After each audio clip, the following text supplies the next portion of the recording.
Hello students, in this video we are starting question number 10 of exercise 7.5. In last video we have solved question number 9 all parts. Now अगर हम question number 10 की बात करें तो यहाँ question number 10 में हमें क्या बोला है, find the angle of a triangle with the given vertices. हमें एक ट्राइंगल के एंगल्स मालूम करना है. अब एंगल्स मालूम करना है दैट मीन्स हमें इसके जो एंगल बन रहे होंगे वो मालूम करना है. अगर हम इसको अल्फा, बीटा और गैमा बोलते हैं तो हमारे पास ये तीन कौन सा एंगल आ गए, अल्फा, बीटा और गामा. ये हमें फाइंड करना है विद द गिवन वर्टिसेस. हमें वर्टिसेस क्या दिए हुए हैं, ए बी सी. ए क्या दिया हुआ है 1,2, बी क्या दिया हुआ है 3,4 और सी क्या दिया हुआ है 2,5. अब हमें इन तीनों वर्टिसेस को यूज़ करते हुए क्या मालूम करना है, अल्फा, बीटा और गामा. अब हमें पता है कि एंगल जब भी मालूम करना होगा तो एंगल का फॉर्मूला हम इस एक्सरसाइज में पढ़ चुके हैं which is tan theta equals to m1 minus m2 और डिनोमिनेटर में 1 प्लस m1 m2 ये होता है. यहाँ पर स्लोप क्योंकि 1 और 2 की बात हो रही थी, लेकिन अब इधर स्लोप m1 m2 और m3 तीनों आएंगे. किस तरह से, अगर हम इसको लाइन 1 बोलते हैं तो इसका स्लोप क्या होगा m1. अगर हम इसको लाइन 2 बोलते हैं तो इसका स्लोप क्या होगा m2. अगर हम इसको लाइन 3 बोलते हैं तो इसका स्लोप क्या होगा m3. तो पहले हमें इन तीनों को फाइंड करना होगा, देन इसके बाद हम इसको इस फॉर्मूले में पुट करके अल्फा, बीटा और गामा मालूम करेंगे. तो m1 के लिए हम वर्किंग करेंगे. पहले हम तो इधर क्या लिख देंगे, फॉर m1. और हमें पता है कि जब भी अगर 2 पॉइंट दिए हुए और उससे स्लोप निकालते हैं तो हम किस तरह से निकालते हैं, 2 पॉइंट फॉर्मूला लगाते हैं. 2 पॉइंट फॉर्मूला क्या होता है, m1 is equals to y2 minus y1 upon x2 minus x1. तो ये x1 y1 हो जाएगा, ये x2 y2 हो जाएगा. y2 की वैल्यू क्या है 5 और y1 की वैल्यू है 2. तो ये क्या हो जाएगा 5 माइनस 2 और डिनोमिनेटर में x2 माइनस x1 होता है तो 2 माइनस 1, 2 माइनस 1. 5 माइनस 2 इज 3 और 2 माइनस 1 इज 1. 3 अपॉन 1 क्या हो जाएगा, हमारे पास m1 की वैल्यू आ जाएगी 3. तो ये स्लोप ऑफ लाइन 1 हो गया. अब हम m2 और m3 फाइंड करेंगे. तो इधर क्या लिख देंगे हम, फॉर m2. तो m2 के लिए भी सेम फॉर्मूला लगाएंगे क्योंकि m2 क्या है, m2 इन दोनों के दरमियान का स्लोप है, ये वाली लाइन का स्लोप है. तो m2 का फॉर्मूला क्या हो जाएगा, 2 पॉइंट दिए हुए y2 minus y1 upon x2 minus x1. तो y2 की जगह पे ये x1 y1, ये x2 y2. 5 माइनस 4, इसी तरह 2 minus 3, 2 minus 3. 5 minus 4 is 1, 2 minus 3 is minus 1. 1 upon minus 1 is minus 1. m2 की वैल्यू क्या आ गई है, माइनस 1. देन इसके बाद हम वर्किंग करेंगे m3 के लिए. तो हम यहाँ पे लिख देंगे फॉर m3. अब m3 के लिए भी हम सेम फॉर्मूला यूज़ करेंगे, y2 minus y1 upon x2 minus y2 minus y1 upon x2 minus x1. अब m3 के लिए x1 y1 और x2 y2. y2 यानी कि 4 माइनस 2 और 3 minus 1. 4 minus 2 is 2, 3 minus 1 is 1. यानी हमारे पास m3 की वैल्यू क्या आ गई, 2 अपॉन 1 इज़ 2. ये m3 की वैल्यू आ गई. 3 माइनस 1 इज़ 2 और 2 से 2 कैंसिल होगा तो हमारे पास आंसर क्या आ जाएगा, 1 आएगा. तो m3 हमारे पास क्या आ रहा है, 1. अब हम 1 आ रहा है और m2 माइनस 1 आ रहा है. अब हमें क्या फाइंड करना है, अल्फा, बीटा और गैमा फाइंड करना है. तो अब हम अल्फा के लिए क्या करेंगे, यहाँ पर फॉर्मूला लिखेंगे, for alpha equals to tan alpha equals to. अब tan अल्फा क्योंकि अल्फा किन दोनों स्लोप के दरमियान है, m3 और m1 में. हम ये पहले चेक करेंगे कि इन दोनों में से बड़ा कौन सा है, m1 या m3. m3 की वैल्यू ज़्यादा आ रही है तो हम फॉर्मूला क्या बनाएंगे, m1 माइनस m3 और डिनोमिनेटर में बस क्या आ जाएगा 1 प्लस m1 m3. ठीक है. अब इसके बाद हम इनकी वैल्यूज पुट करेंगे. तो अल्फा m1 की वैल्यू क्या आई थी हमारे पास, m1 की वैल्यू आई है 3 माइनस m3 की वैल्यू क्या आई है 1 और 1 प्लस m1 और m3 की वैल्यू लिख दी इधर. 3 माइनस 1 इज़ 2, 1 प्लस 3 1 ज़ा 3, 2, 1 प्लस 3 इज़ 4. इससे कैंसिल हो गया, हमारे पास क्या आ गया 1/2 आंसर आ रहा है इसका. अब 1/2 जो आंसर आ रहा है हम इसको किस तरह से सॉल्व करेंगे, हमें क्योंकि अल्फा मालूम करना है. तो यहाँ पे tan अल्फा था, अल्फा ऐसे आया tan इनवर्स 1/2 और इसकी वैल्यू जब हम कैलकुलेटर से यूज़ करके निकालेंगे तो tan इनवर्स 1/2 ये हमारे पास आएगा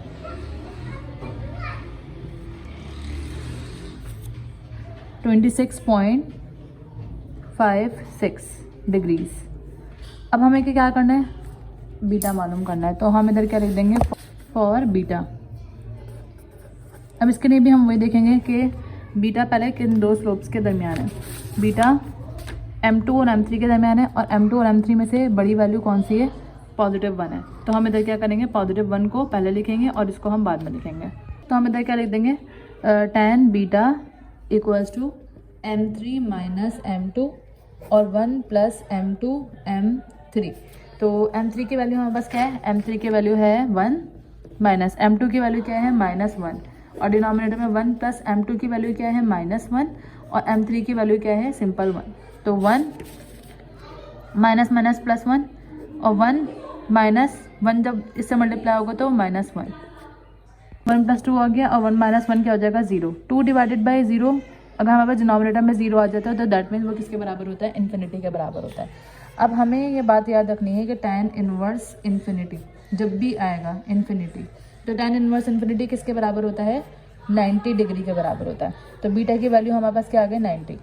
ओके, अब लास्ट हमें गैमा मालूम करना है। तो गैमा के लिए हम क्या करेंगे, सेम उसी तरह पहले हम चेक करेंगे कि गैमा किन दो स्लोप्स के बीच में आ रहा है। तो फॉर गैमा लिखेंगे पहले।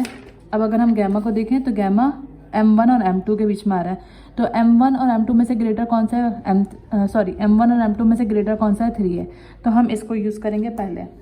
तो M1 tan gamma equals to M1 minus, पहले लिख देते हैं यहाँ पर M1 माइनस M2 और 1 प्लस M1 M2। M1 की वैल्यू क्या है, 3, माइनस M2 की वैल्यू क्या है, -1, और डिनोमिनेटर में 1 प्लस M1 की वैल्यू क्या है, 3, और M2 की वैल्यू है -1। 3 माइनस माइनस क्या हो जाएगा, +1, और डिनोमिनेटर में 1 - 3। 3 + 1 = 4, 1 - 3 = -2, 2 1 = 2, 2 2 = 4। यहाँ पर हमारे पास वैल्यू क्या आ गए, -2। क्योंकि हमें यहाँ पे सिर्फ गैमा चाहिए, तो हम इधर क्या लिखेंगे, gamma equals to tan inverse -2, और जब हम इसको सॉल्व करेंगे तो आंसर tan इनवर्स -2 का आएगा -63.4349, या फिर हम इसको अगर पॉजिटिव करें तो इसको हमें क्या करना होगा, प्लस करवाना होगा 180 के साथ। तो यहाँ पर क्या आ जाएगा आंसर, 116.565। तो ये डिग्रीज में आता है। हैंस हम यहाँ पर लिख देंगे, हैंस हमारे पास तीनों आंसर क्या आ रहे हैं, अल्फ़ा इक्वल्स टू अल्फ़ा आ रहा है 26.56, बीटा क्या आ रहा है 90, और गैमा क्या आ रहा है -63.4349।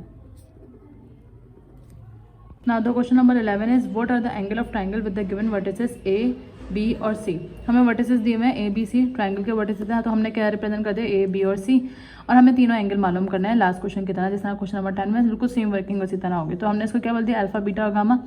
लाइन 1 से M1 स्लोप बनेगा, लाइन 2 से M2 स्लोप बनेगा, और लाइन 3 से M3 स्लोप बनेगा। तो हम इधर क्या लिख सकते हैं, ठीक है, हमें इधर क्या मालूम करना है, पहले एंगल मालूम करना है। तो इधर तो सबसे पहले हम लिख देंगे late M1 M2 and M3 be the slopes of line, कौन कौन सी लाइन के, AC, BC और AB। तो लाइंस AB, AC, M2 किससे बन रहा है, AB, और BC, M3 जिससे बन रहा है, तो BC लिख दिया। अच्छा, अब हमें क्या करना है, फॉर M1, यानी M1 के लिए वर्किंग करेंगे हम। तो इधर भी हमें 2 कोऑर्डिनेट्स दिए हैं, तो 2 कोऑर्डिनेट से जब भी हम M1 या स्लोप निकालते हैं तो हम किस तरह से निकालते हैं, y2 - y1 upon x2 - x1 से निकालते हैं। तो हम इधर क्या लिख देंगे, M1 equals to y2 - y1 upon x2 - x1। तो y2 - y1 का मतलब क्या है, अगर हम M1 के लिए वर्किंग करना है तो ये y1 और y2 और ये y1, तो यानी -1 और -2, और डिनोमिनेटर x2 - x1 यानी -1 और -3, -1 और -3, ये फॉर्मूले का माइनस और ये वैल्यूज का माइनस है। अब -1 और -2 -3 होता है, -1 और -3, माइनस माइनस प्लस -4 हो जाएगा, माइनस से माइनस कैंसिल, हमारे पास आंसर क्या आ जाएगा, 3/4। तो इस तरह हमारे पास M1 क्या आ गया, 3/4। अब अगर हम M2 की बात करें तो M2 क्या है, M2 है BC के दरमियान का जो लाइन का स्लोप है वो M2 है। तो हम क्या लिख देंगे, द फॉर M2 के लिए जब हम वर्किंग करेंगे तो M2 equals to y2 - y1 upon x2 - x1। AIIMS के लिए अब y2 - y1 यानी 5 - 2, 4 - 3, 5 - 2 इज़ 3, 4 - 3 इज़ 1, यानी हमारे पास M2 की वैल्यू क्या आ गई, सिंपल 3। अच्छा, अब इसके बाद फॉर M3 के लिए वर्किंग करेंगे तो हम फॉर M3, अब M3 के लिए हम वर्किंग करेंगे तो M3 equals to y2 minus y1 upon x2 minus x1। तो y2 माइनस y1 यानी -1 और -5, -1 और -5 इधर -1 और -4, -1 और -4, -1 6 हो जाएगा, साइन बड़े नंबर का आएगा तो -4 + 1 5 हो जाएगा, साइन बड़े नंबर का आएगा तो माइनस, ये कैंसिल, यानी कि M3 की वैल्यू हमारे पास क्या आ गई 6/5। अब अल्फ़ा के लिए वर्किंग करेंगे क्योंकि हमें अल्फ़ा बीटा और गैमा मालूम करना है, तो हम इधर क्या लिख देंगे फॉर अल्फ़ा। अब अल्फ़ा की अगर हम वैल्यू देखें, अल्फ़ा किन दो लाइंस के दरमियान का एंगल है, M1 और M2 का। अब हमें ये देखना होगा M1 और M2 में से बड़ा कौन सा है, तो M2 is greater than M1, तो हम इधर क्या लिखेंगे tan alpha equals to M2 minus M1 और डिनोमिनेटर में 1 + M1 M2, ठीक है। M2 की वैल्यू यानी कि 3 माइनस M1 की वैल्यू यानी कि 3/4, डिनोमिनेटर में 1 + M1 M2 यानी कि M की जगह पे क्या आ जाएगा 3/4 और M2 की जगह पे क्या आ जाएगा 3। अब इसको जब हम सॉल्व करेंगे तो इसके डिनोमिनेटर में कुछ भी नहीं है यानी कि 1, एलसीएम लेंगे 4/1 = 4, 3/4 = 12 माइनस 3/1 = 3। डिनोमिनेटर में इसके डिनोमिनेटर कुछ भी नहीं है तो 1, 4/1 = 4, 1 जब 4 से मल्टीप्लाई होगा 4, 3 3 = 9 और 9 को 1 से मल्टीप्लाई करवाएंगे तो 9, ये 4 से वो 4 कैंसिल, 12 - 3 = 9, 4 + 9 = 13। तो ये क्या आ गया अल्फ़ा की वैल्यू आई है अभी 12 - 3 9 और 9 सही है, ठीक है। अब हमें क्या मालूम करना है, अल्फ़ा मालूम करना है, तो अल्फ़ा इज इक्वल टू क्या हो जाएगा tan इनवर्स और 9/13 है तो इधर हम क्या लिख देंगे 9/13। तो अल्फ़ा की वैल्यू कैलकुलेट कर लेते हम, तो आफ्टर कैलकुलेशन इसका आंसर क्या रहा है 34.695। तो ये अल्फ़ा का आंसर आ गया। अब हम किसके लिए वर्किंग करेंगे, बीटा के लिए करेंगे, तो इधर हम लिख देंगे फॉर बीटा। अब बीटा के लिए हमारे पास फॉर्मूला क्या बन जाएगा, अब बीटा कहाँ आ रहा है पहले ये चेक करते हैं, M2 और M3 में आ रहा है बीटा, तो M2 और M3 को अगर हम कंपैरिजन करें 6/5 क्या होता है, 6/5 होता है 1.2, जबकि हमारे पास M2 क्या है 3, तो ग्रेटर देन क्या है ये है, तो हम क्या लिखेंगे tan beta equals to M2 minus M3 और डिनोमिनेटर में हमारे पास क्या आ जाएगा 1 + M2 M3, M2 की जगह पे क्या आ जाएगा 3 और M3 की जगह पे क्या आ जाएगा 6/5 और डिनोमिनेटर में 1 + M2 की जगह पे 3 और इसकी जगह पे 6/5। अब अगर हम इसको कैलकुलेट करें 3 में से 6/5 डायरेक्ट कैलकुलेटर से माइनस करवा देते हैं, 3 - 6/5, तो ये हमारे पास आ रहा है 9/5, जबकि अगर हम इसको सॉल्व करें तो 1 + 3 6 = 18/5, 1 + 18/5, तो ये हमारे पास आंसर आ रहा है 23/5। 5 से 5 कैंसिल हो जाएगा, हमारे पास क्या बचेगा 9/23। तो ये आया है किसका आंसर tan बीटा का, जबकि हमें क्या चाहिए, क्या बीटा चाहिए सिर्फ 9/23। तो बीटा इज इक्वल टू क्या हो जाएगा tan इनवर्स 9/23। अब अगर हम इसका tan इनवर्स निकालें 9/23 का, तो ये आ रहा है 21 बीटा इक्वल्स टू 21.376, तो ये बीटा आ गया हमारे पास। अब हम गैमा के लिए कैलकुलेशन करेंगे, तो हम इधर क्या लिख देंगे फॉर गैमा। अब गैमा के लिए गैमा देखेंगे किन दो के दरमियान है, किन दो लाइंस के दरमियान है, M1 और M3 के दरमियान है। तो M1 और M3, M1 3/4 है और M3 क्या है 6/5, 6.5 तो 6/5 तो 1.2 आ रहा था, और अगर हम 3/4 करवाएं तो ये हमारे पास आ रहा है 0.75। If that means M3 is greater than M1, तो हम क्या लिखेंगे formula tan gamma equals to M3 minus M1 और डिनोमिनेटर में 1 + M1 M3, ठीक है। M3 की जगह पे क्या आ जाएगा 6/5, M1 की जगह पे क्या आ जाएगा 3/4, डिनोमिनेटर में इसी तरह 6/5 और M3 की जगह पर M1 की जगह पे 3/4, यानी इन दोनों को तो आगे पीछे कर लिख सकते हैं क्योंकि मल्टीप्लिकेशन में। तो हम इसको जब सॉल्व करेंगे 6/5 माइनस 3/4 डायरेक्ट कैलकुलेटर से सॉल्व कर लेते हैं 6/5, या एलसीएम लेके भी कर सकते हैं जो इजी लगे। 3/4, तो ये हमारे पास आ रहा है 9/20। डिनोमिनेटर में 1 प्लस 6 3 ज़ा 18, यानी 1 प्लस न्यूमरेटर में क्या आएगा 6 3 ज़ा 18, और डिनोमिनेटर में हमारे पास क्या आएगा 5/4 इज़ 20, तो ये हमारे पास आ रहा है 19/10। तो 10 1 ज़ा 10, 10 2 ज़ा 20, 9 1 से मल्टीप्लाई होगा तो 9, और 19 जब 2 से मल्टीप्लाई होगा तो इट विल बी 38, यानी कि हमारे पास tan गैमा की जो वैल्यू आएगी वो क्या आ रही है 9/38। अब अगर हम इसमें से गैमा को अलग करें तो ये क्या हो जाएगा tan इनवर्स 9/38। तो tan इनवर्स निकाल लेते हैं इसका। tan इनवर्स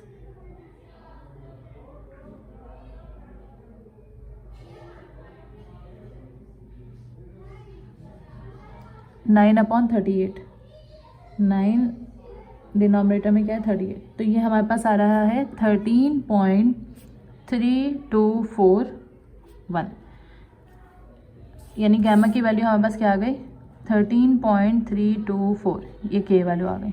हम यहाँ पर लिख सकते हैं हैंस अल्फ़ा बीटा और गैमा। अल्फ़ा की वैल्यू क्या आई है 34.695, बीटा की वैल्यू क्या है 21.376, गैमा की वैल्यू क्या है 13.324 और ये डिग्री। ये है तीनों हमारे आंसर हैं। अगर हम बुक का आंसर मैच करें तो यहाँ पर 34.69 के बजाय क्या दिया हुआ 145.31, तो वो किस तरह से आएगा, अगर हम इसको 180 से माइनस करवा दें, 180 माइनस 34.695, तो हमारे पास एग्जैक्टली अल्फ़ा का आंसर क्या आ जाएगा 145.31। तो 34.695 था हमारे पास जो आंसर आता है, एक्चुअली आंसर जो आया था, जबकि अगर हम बुक के आंसर से मैच करना चाहें इसको माइनस करवा देंगे तो हमारा बुक वाला आंसर बन जाएगा। So this is question number 11। Now moving to question number 12। Question number 12 की बात करें तो क्वेश्चन नंबर 12 में क्या बोला है, find the angle of a triangle where the slope of its sides are 3 1/2 and -2। अब हमें एंगल ही मालूम करना है, लेकिन अब इधर हमें स्लोप दिया हुआ है जिसको हमने m1 m2 और m3 बोल दिया। तो हमने देखा जो हमें तीनों क्वेश्चन में लिखना है 10 11 12 तीनों में लिखना है। That alpha beta and gamma be the angle of a triangle. Alpha beta gamma हमने सपोज करें ये ट्रायंगल है, and m1 m2 and m3 be the slope of a side of triangle. जो हमें स्लोप दिए हुआ उनको हमने किससे रिप्रेजेंट कर दिया m1 m2 और m3 से। तो सबसे पहले हम अल्फा की बात करें तो अल्फा किन दोनों के दरमियान है m1 और m2 के दरमियान है, तो यानी कि m1 is greater than m2, तो हम फॉर्मूला क्या बनाएंगे tan alpha equals to m1 minus m2 और डिनोमिनेटर में 1 plus m1 m2, m1 minus m2 यानी 3 माइनस 1/2 और डिनोमिनेटर में 1 प्लस 3 और 1/2। तो इसको सॉल्व कर लेते हैं 3 माइनस 1/2। सो 3 माइनस 1/2 जब हम by the help of calculator use करेंगे सॉल्व करेंगे तो ये हमारे पास आ रहा है 5/2। इसको सॉल्व कर लेते हैं 1 प्लस 3 1 ज़ा 3 यानी 1 प्लस 3/2 बनेगा, तो 1 प्लस 3/2 हमारे पास आ जाएगा 1 प्लस 3/2, ये आ जाएगा 5/2। 5/2 से 5/2 कैंसिल, ये क्या आ गया 1, यानी tan अल्फ़ा इक्वल्स टू 1 और हमें अल्फ़ा की वैल्यू निकालनी है। Alpha equals to tan inverse 1, तो tan इनवर्स 1 की वैल्यू क्या आ जाएगी हमारे पास tan इनवर्स 1 45 के बराबर होता है, तो अल्फ़ा की वैल्यू क्या आ गई हमारे पास 45 डिग्रीज आ गया। देन इसके बाद हम किसके लिए वर्किंग करेंगे, बीटा के लिए वर्किंग करेंगे, तो हम इधर क्या लिख देंगे फॉर बीटा। तो बीटा के लिए वर्किंग करेंगे तो बीटा इक्वल्स टू बीटा किन दो स्लोप्स के दरमियान आ रहा है m3 और m2। m3 की वैल्यू -2 है और m2 की वैल्यू 1/2 है, तो ग्रेटर देन कौन सी हुई ये वाली, तो हम क्या लिखेंगे m2 माइनस m3 और डिनोमिनेटर में 1 प्लस m2 m3। m2 की वैल्यू क्या है 1/2 माइनस m3 की वैल्यू क्या है -2, डिनोमिनेटर में 1 प्लस m2 की वैल्यू क्या है, m2 की वैल्यू है 1/2 जबकि उसकी वैल्यू है -2, तो 1/2 माइनस माइनस क्या हो जाएगा +2, और यहाँ पर अगर हम देखें 2 से 2 कट जाएगा 1 प्लस माइनस -1। इसको अगर हम सॉल्व करें तो 2 1 1 ज़ा 1 2/2 इज़ 4, नीचे 0 और 1 प्लस 4 5/2 और डिनोमिनेटर में क्या आ रहा है 0, यानी कि किस पे चला जाएगा tan beta is equals to infinite. Denominator में जब भी 0 आएगा दैट मीन्स वो इनफाइनाइट पे चला जाएगा। हमने क्या पढ़ा है, tan, अगर मैं beta is equal to tan inverse infinity find करूँ तो tan इनवर्स इन्फिनिटी बराबर होता है 90 के। तो इधर हम क्या लिख देंगे, बीटा इक्वल्स टू 90। उसके बाद हम किसके लिए वर्किंग करेंगे, गैमा के लिए वर्किंग करेंगे। तो हम इधर क्या लिख देंगे, फॉर गैमा। अब जब हम गैमा के लिए वर्किंग करेंगे तो tan गैमा आएगा यहाँ पर। अब पहले चेक कर लेते हैं हम गैमा के दरमियान, यानी गैमा इधर है तो M2 M1 और M3 में से ग्रेटर कौन सा है, M1 ग्रेटर है। तो हम इधर क्या लिखेंगे, M1 माइनस M3, डिनोमिनेटर में 1 प्लस M1 M3। M1 की वैल्यू क्या है 3, माइनस M3 की वैल्यू क्या है -2, डिनोमिनेटर में 1 प्लस 3 और -2। ठीक है, 3 माइनस माइनस क्या हो जाएगा +2 और डिनोमिनेटर में 1 plus minus minus 3/2 is 6, 3 + 2 is 5, 1 - 6 is -5, 5 से 5 कैंसिल, हमारे पास क्या आ गया -1। तो tan गैमा इक्वल्स टू क्या आ रहा है -1। और अगर हम इधर गैमा की वैल्यू निकालें तो gamma equals to tan inverse -1। तो tan इनवर्स -1 किसके बराबर होगा, tan इनवर्स -1, tan इनवर्स -1 बराबर होता है -45 के। तो इन शॉर्ट हम क्या लिखेंगे, हैंस अल्फा की वैल्यू क्या आ रही है 45, बीटा की वैल्यू क्या आ रही है 90 डिग्री और गैमा की वैल्यू क्या आ रही है -45। और अगर हम 180 माइनस करें, 180 - 45, तो ये हमारे पास क्या आ जाएगा आंसर 135 का आ जाएगा। पॉजिटिव में आंसर लाना चाहें तो ये क्या हो जाएगा हमारा आंसर।